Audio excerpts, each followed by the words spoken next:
Okay, so this is the 2021 Imperial Light Cruiser. So the set is still fairly new. It came out kind of late summer with one of the late summer wave sets. Kind of keeping in theme with the Mandalorian. It is 1,336 pieces. Retails for 160 bucks. So not the best value for money, I think, but it's a pretty decent set. I was kind of waiting to get this one last, just because like the photos of it, I just didn't really seem too thrilled with it. But anyway, so this set's kind of with the final season 2, the final episode of The Mandalorian. I will do my best to try not and spoil anything for you in case you have not seen The Mandalorian. So yeah, we'll go ahead and get started. So you get 6 minifigures. They're all inside. I'll get to those in a second. So first of all, you do have this nice little side detail, which I like. Kind of has these weird little pieces here. And you got these little turrets on the side as well. You got both on the same side. You have this nice little piece here, which I guess is supposed to be like a, I don't know if it's supposed to be like a escape pod or something. It doesn't detach, but you got the control bridge up top. You got these turrets, which spin full 360, and they do have the spring-loaded, and these little cannons move up and down as well.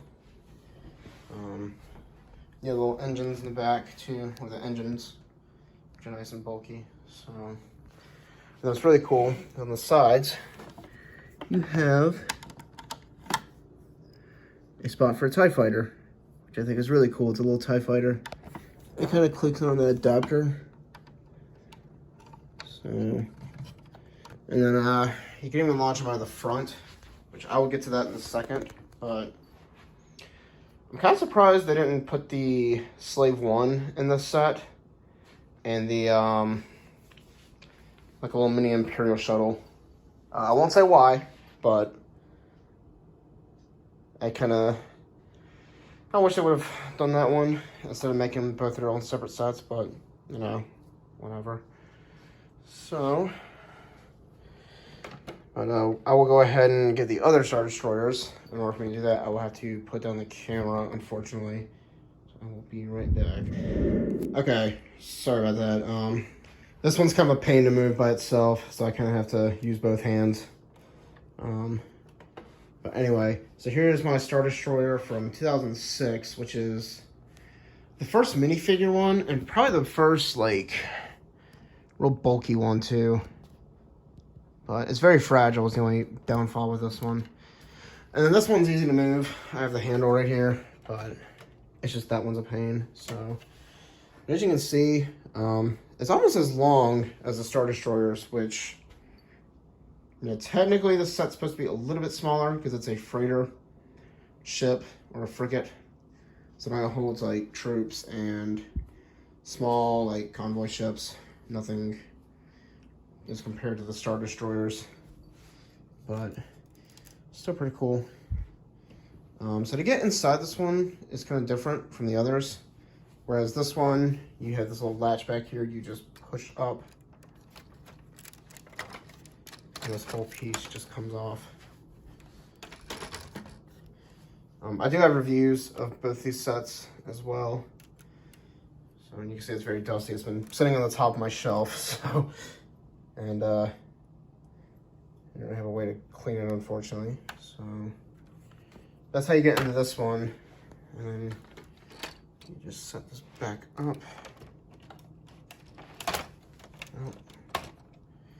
And then this one, you actually can lift off the entire base plate right here.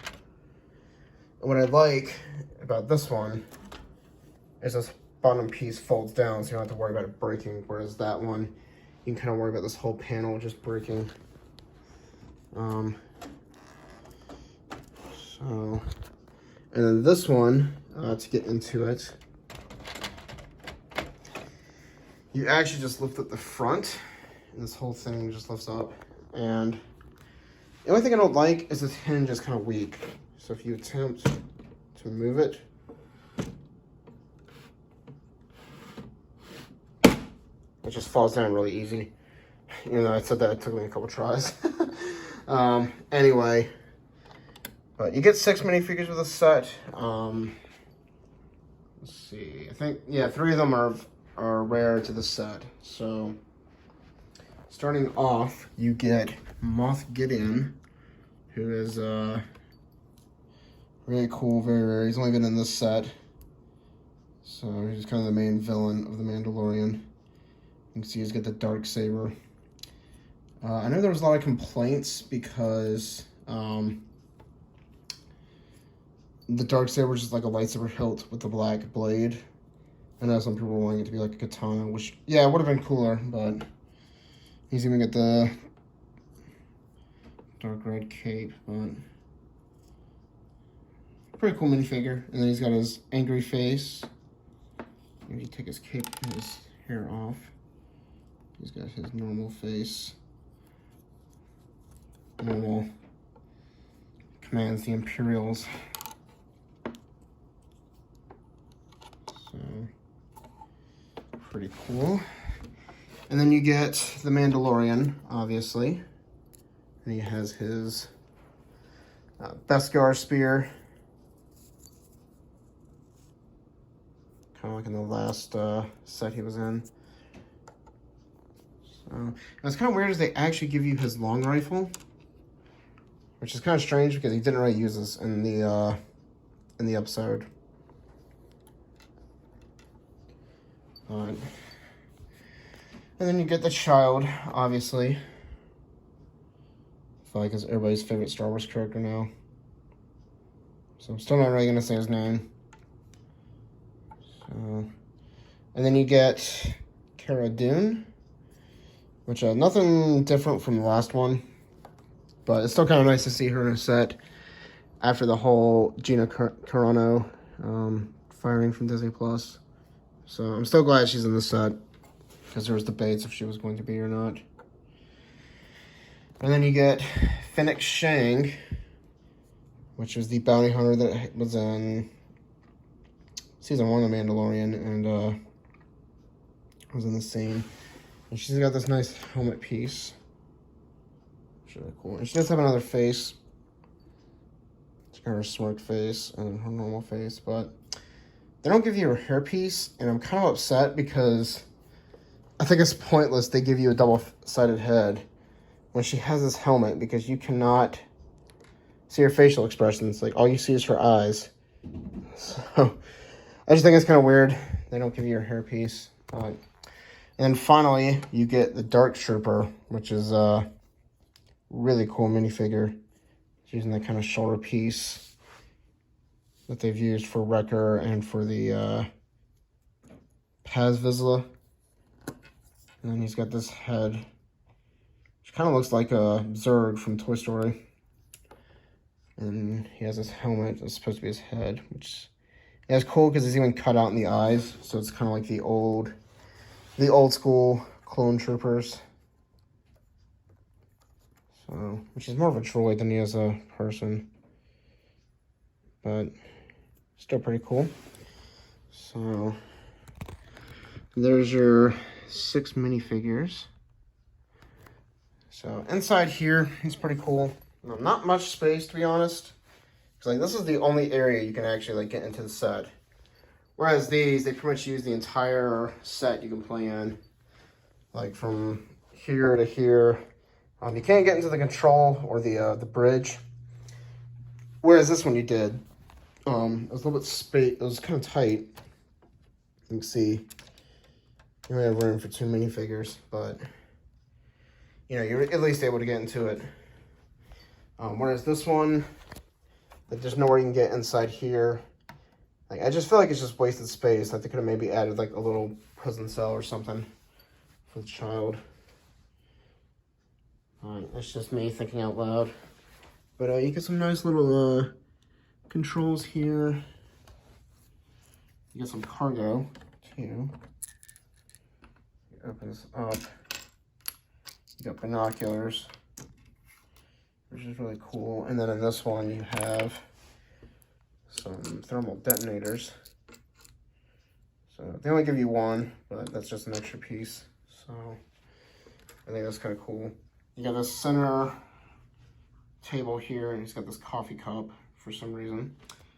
I kind of wish they would have given you a hologram to recreate a certain scene. But anyway. And then I kind of wish they would have given you another Dark Trooper. Maybe another Dark Trooper and a Stormtrooper, because I feel like it's pointless. They only give you Moff Gideon and a Dark Trooper. That's the only, like, Imperial minifigures you get in this set. So that's kind of a little bit bummer for me. You got some more controls back here. You have this front plunger, which is really cool, because if you take one of your TIE fighters here, so you just kind of put it in this rail. You have the plunger to where you can launch out TIE fighters, which I think is kind of cool. I kind of wish they would have given you a third one to kind of launch out, but I mean, I know I could probably make one, but I think a third one would have been nice. So anyway, but yeah, there's that for you guys. Hope y'all enjoyed this review. If you're wondering if you should get it, I do think it's a pretty decent set. I think 160 bucks is really not too worth it. I know this would be a great like Christmas gift idea. If you could try to find it cheaper, hopefully with Black Friday coming around the corner, maybe you can find a good deal on the set. I think it's pretty cool, pretty decent actually. I just wish they would have added more for 160 bucks, because this one was like 100 when it came out in 2006, and this one was about 150, and it was close to the same piece range. I feel like those were a better deal versus this set, but yeah, you do get some awesome minifigures as well, so that is a plus sign. And I like the little TIE fighters, so yeah, there's that for you guys. Hope y'all enjoyed this review. Be sure to like, comment, and share. Also, be sure to subscribe and click the bell notification so you never miss an update from me again. And yeah, thank you all for watching, and I will see you all next week. Hope everyone has a good weekend or week whenever you're watching this. Thanks.